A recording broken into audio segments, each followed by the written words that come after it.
So one of the first things you're going to want to create for your Mario Kart track is just a simple piece of track that we can then attach to a spline system in Unreal Engine and just run the track across. Um, because Unreal will duplicate that track and then sort of make it fit the spline, we're only going to sort of focus on such a small portion, just a standard piece that we can then use.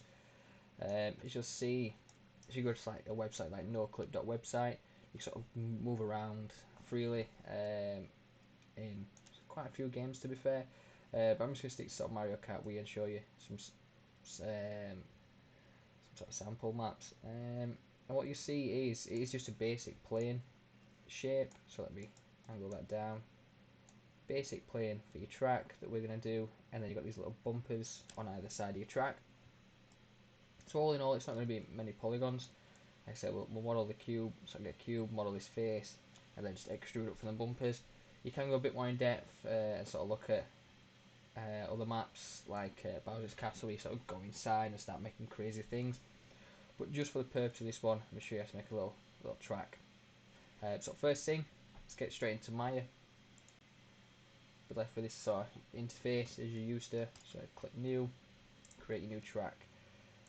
If it's set up like mine, so mine's set up because I'm editing some UVs, just click it over up at top, model in standard. So the first thing we want to do, polygon primitives up here, just bring in a cube.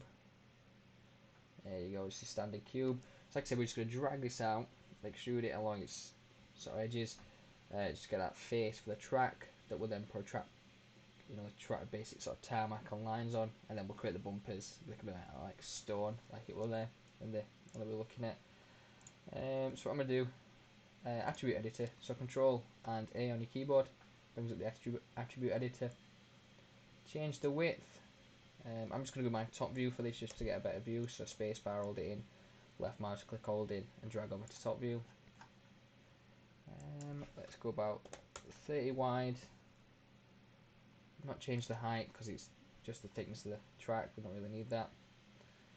And we'll go about 50. Should we say? Yeah, 50 will do. So there we've got it. The face that we need. Now to get the bumpers, there's two techniques you can use. You can just extrude these faces out, or you can multi-cut and pull them out. I'll show you both. So select either face. So took the faces at either side, and then Control and E. And then you can either change the thickness or pull on this blue arrow on your gizmo, and then extrude again upwards. So Control, select top faces, holding Shift, Control and E, and just bring up again. So that's one technique you can use to extrude them up, or you can do what I prefer to do. If you go Mesh Tools, Insert Edge Loop, and click this little square icon, you'll get a load of tools. Just make sure multiple edge loops is clicked and 2. And what that'll do is throw 2 edge loops in. And then whilst they're still orange selected, press R on your keyboard for scale and just scale them out. Same results, just different techniques. It depends what you prefer. So again, select the faces, Control E, and bring them up. Yeah, same results, just a different way of doing it. That's how I prefer to do it, but you can do it either way. It's actually a sort of standard piece of track. Nothing too spectacular. Again, you can play around with these designs, make them a bit fancier. This is just a basic piece. So once you've got it modelled, we then need to UV it. So up in your top right corner here, click that for modelling standard to UV editing. You'll see you got UV editor on your right hand side and then your model on your left. You can see how it's reacting and how the textures are going to look. We've got some issues, especially with how it's stretching. So first thing I like to do, come in here, UV shell, select it all and just delete it. I'll click edit and delete. Get rid of it, we're going to start from fresh. Come in here, line it up so we can sort of get a good view of everything, and then click create camera based. Oh, make sure you're selecting your object, so right click object mode, select it, create camera based. What that'll do is just throw one on, throw a UV there just so we can see it. Let's bring that over here out of the way. Yep, so it's just made like a camera based UV. I've just moved it out of this section here because I don't want it to be my UV map just yet. I want to cut it and sort it before we do that. So the first thing I want to do is cut that top face. So in edge mode, select your top face edges. The reason for cutting that is because I just want that top face to be a track. It's going to have that tarmac and lines on. It's going to be separated from everything else. So cut that, and then hold your mouse, right click, hold your mouse in UV shell, and then just move that out of the way. W on your keyboard to move that. And then easiest way now, because we want to be quick, it's just a simple model, is in create. To your right side, click on create and click automatic. It'll automatically flatten it out like a piece of paper, making it easy for us to see. See, so much better.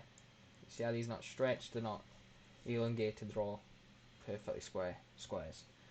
Let's drag it out of the way for now. Don't worry about making this space a bit of a mess, because we can just press Ctrl and L and it'll throw everything in as we need it.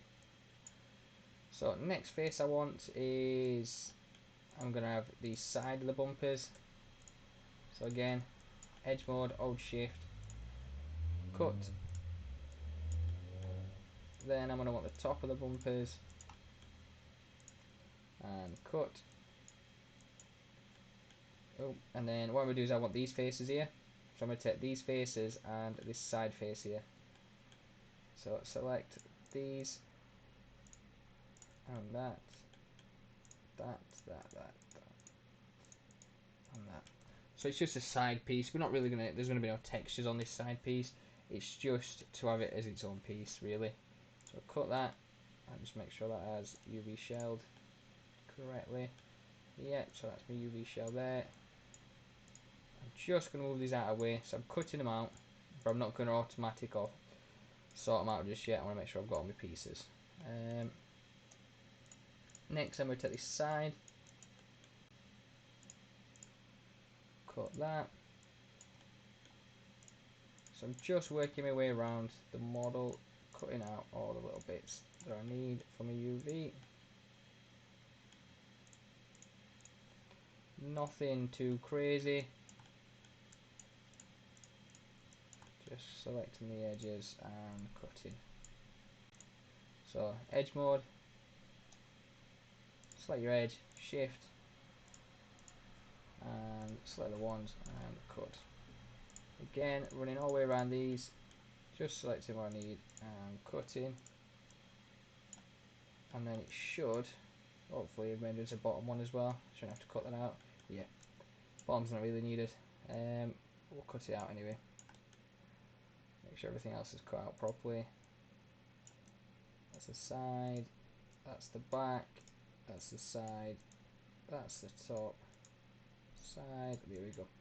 So what you're going to do now is click on these shells. So right click UV shell and then just automatic them. You'll see it'll lay everything out flat. That's how we want it, like it's been put on a piece of paper. So let's automatic that, move that to the side, automatic. You can select planar, but sometimes it does sort of mess it up. So if I click planar, you'll see it's really stretched it out into a square, and it's sort of a rectangle shape, so that's not what we want. Or best plane, it kind of messes up sometimes. So what I like to do is just select it in UV shell, and because it is just a simple rectangle, just click automatic. No issues with that. And then automatic. You see, these squares are now looking pretty identical. Nothing's stretched, nothing's out of the way. Nothing's looking sort of stretched out, elongated, looking obtuse. It's looking pretty uniform. So if you've done what I've done, we've just sort of thrown everything everywhere around your UV sort of space, and you want to get it all into UV map. All we need to do, right click, UV shell, select them all, and then on your keyboard, Control and L, it'll throw everything into that space. Sometimes you might have to mess around and edit things, you know, move things into different spaces just to make use of your UV map. But for this, it's looking pretty fine. No stretching squares, nothing like that. Yep, all looking good. So that's it. That's the basics of making a track. What I'm going to do is show you how to get into Substance Painter and then texture it. So up at the top, in fact, first of all, click on your object, right click object mode, just make sure you're in object mode, file, and then export selection, and then I'm just going to call mine Mario Kart track.fbx. Always put the file type at the end, it just forces Maya to use that file type then. So then if you accidentally clicked on your file type here as OBJ, if you write it as FBX, it's going to push out on FBX. So just to get used to. If FBX is not showing here, so if my FBX not showing, we're just showing something like Maya binary. In fact, you can see it's not actually showing OBJs as well. So I'll show you how to do that. Just click X on here, click on Windows, click on Settings and Preferences, and then Plugin Manager. So Windows, Setting and Preferences, Plugin Manager, and then in this search bar, just search FBX. If yours is not showing, these boxes won't be ticked. So yours might look like this. So just make sure you click them and make sure they're ticked. I'm just going to throw OBJ in there as well because mine's not showing. So I'll show you. If I search OBJ, it's not ticked. Then refresh and close. So now for the file, export selection, you see OBJ is there, and you should have FBX as well. So Mario Kart track.fbx.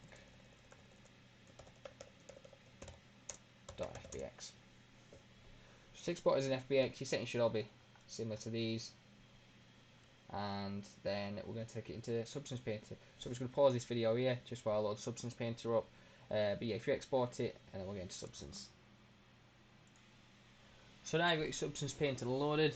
Might take a minute, mine just took a couple minutes then just to come up.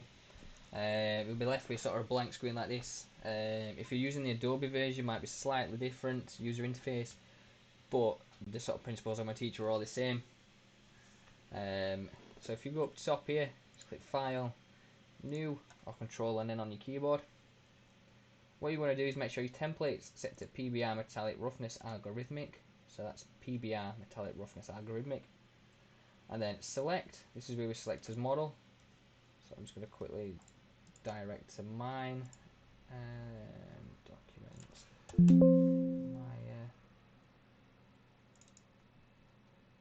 Mario Kart track. And there we go. So I've selected my FBX file. As we click select, you'll see file path FBX. Because it's low poly, there's no point going any higher than 1024 or 2048.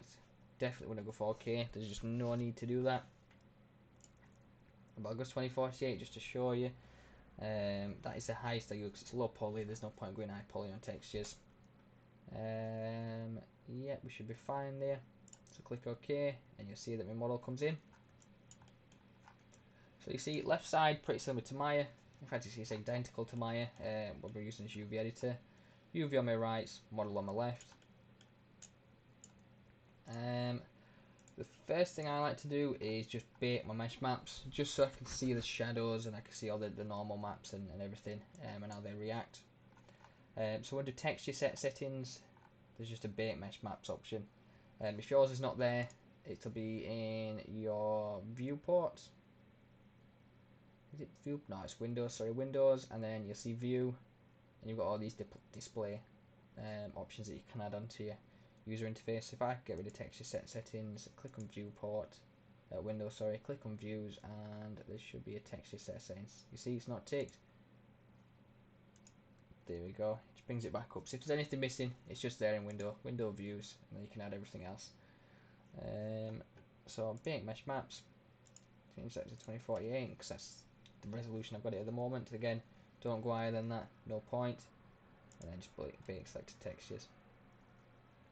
You'll see it starts computing all your maps and throwing out all your sort of your normals, your ambient occlusions and stuff.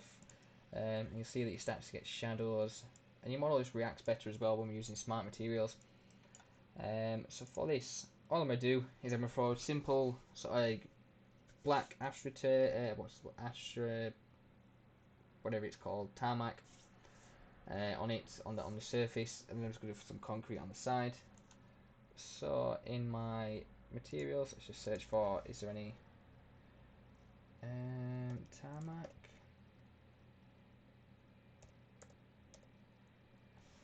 Plastic might work, to be fair. Yeah, looking alright. Looks sort of like it. I'm not going to go too much into substance paint. I'm just going to drag and drop materials on, just show you how to quickly do that. But one thing I do like to do, so my face of my road, the tarmac, is I'm going to make a folder. One thing I like to do is make a folder and right click on that folder and add a black mask. So then what I'm going to do is I'm going to paint my alphas in.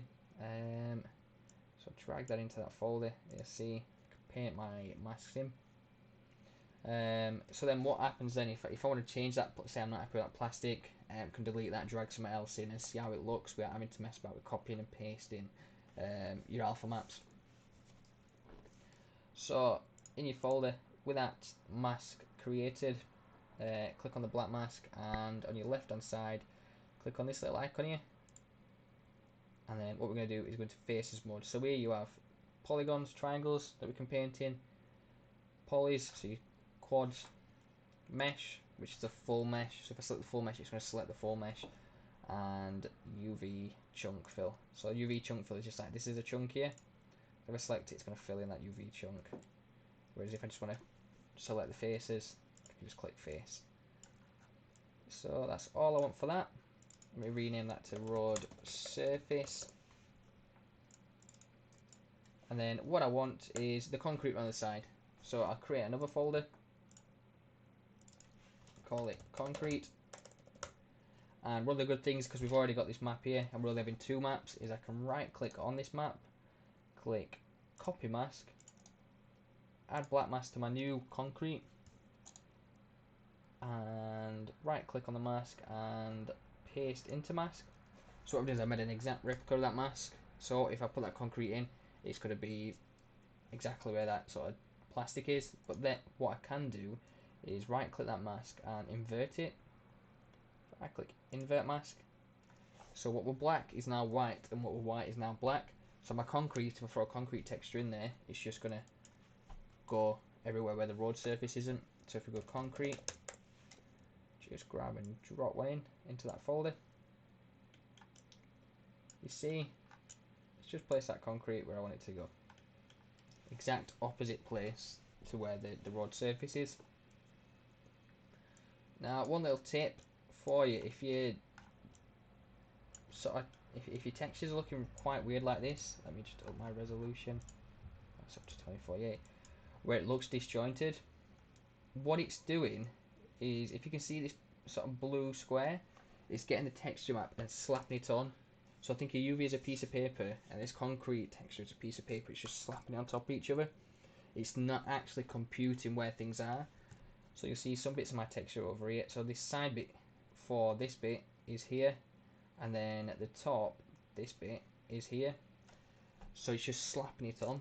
What we can do is we can change that so it throws it into like a 3D space and projects it onto it. So if you click on your concrete, and where it says projection, where it says UV projection, click a triplanar.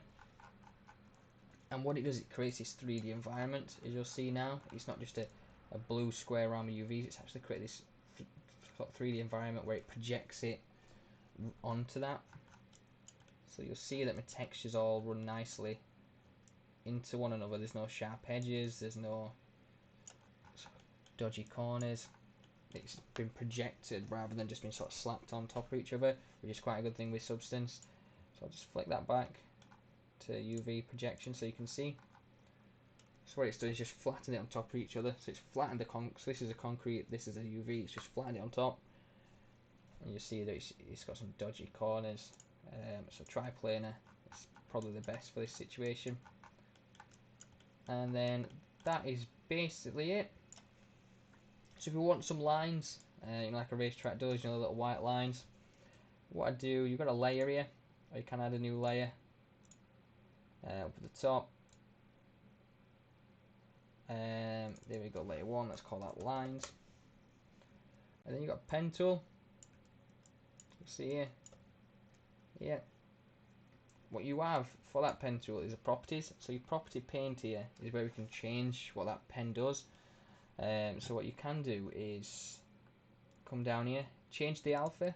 So we want a square rather than a circle. From straight line, you see we get a square now.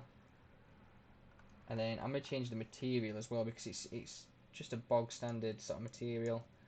Let's change it to some sort of plastic, so we get a bit of a shine, a bit of, you know, like the cat eyes are on the road. We get a bit of a shine, but it's also a little bit matte. There we go. That looks a bit better.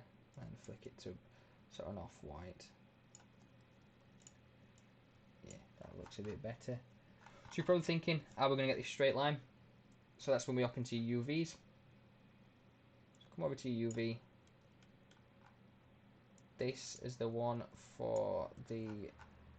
No, it's this one, sorry. This one's the one for the road. Yep. So line it up here. So we've got it perfectly straight. Then what you can do is select at top. So if I select to the top there, that's not rough, that's about middle. And then I click once, just clicking once, hold the position where it is. So click once, hold your position, and then press shift. And you'll see we get this line. So while we're holding shift, it makes this line. Let me just go back. So click once, hold shift, and then just drag to the bottom, making a straight line. I've got a straight line. Now that straight line is going to carry on throughout all your map. So we're going to need to cut some bits off, rub some bits out to make it look like the dashes in the road. You know, like you would when you're out on the road. Them cat eyes are separated, they're not just a straight line. So head over to your eraser on your left. And in your eraser options, change that alpha again to the square and just rub a few little bits out. You might want to up your size on your eraser just so you're covering more area, like that. 36 is a bit much, let's go 30. So you don't like disjoint it, like having to click at one side and then all the way through your line. Let's try that. 30 looks about right. There we go. And again at bottom, and let's get one about middle. Is that about middle? There we go. You see, nice, easy. Just a bog standard track that we made in sort of 10-20 minutes. 20, yeah, about 20 minutes. We've modelled it, we've UV'd it, and we've textured it ready for an export and take into Unreal Engine. So the exporting process and taking it into Unreal Engine I will do in a separate video, but this is it, this is all you'll need to do, and then what we'll do is you'll be able to attach it to a spline and take it round your map. But that's it for now.